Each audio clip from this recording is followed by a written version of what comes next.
Andonin kasuam lo anakati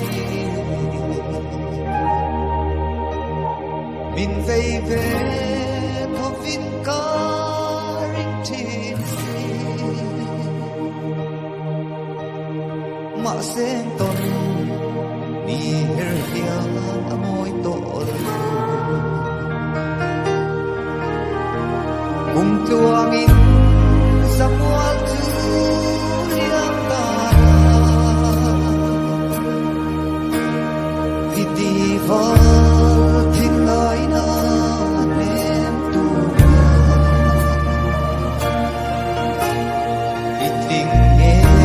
yang pak se ki si lo thal bom ro Mekara isamin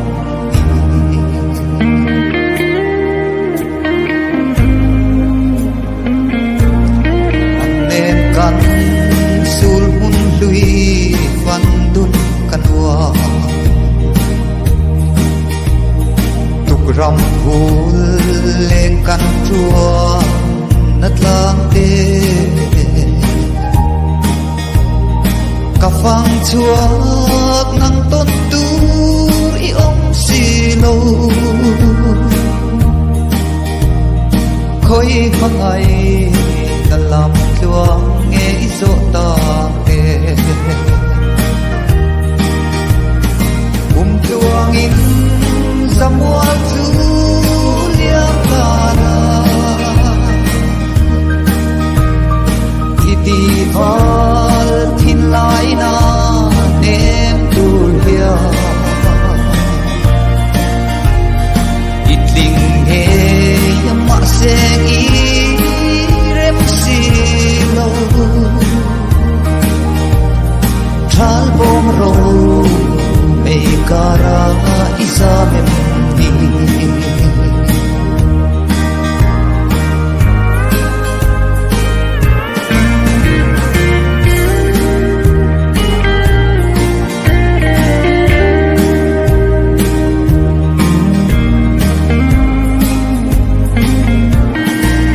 Sang se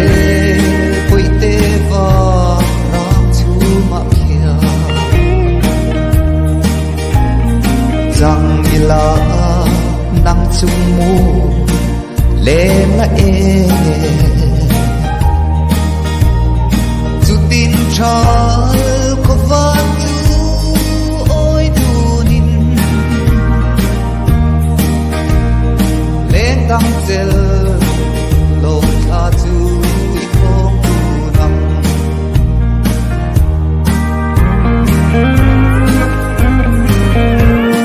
hoi te dam chu manang ka tong lo tu ka zuam lo ka donin anakati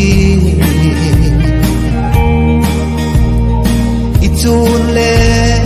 suat hian in tung silo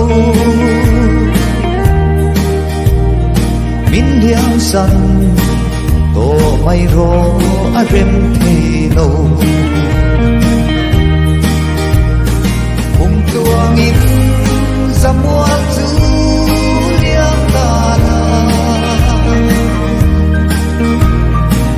di val tin lai na nem tu hia iking nghe yang mak se i rem to thal bom ro me kara isa mem ni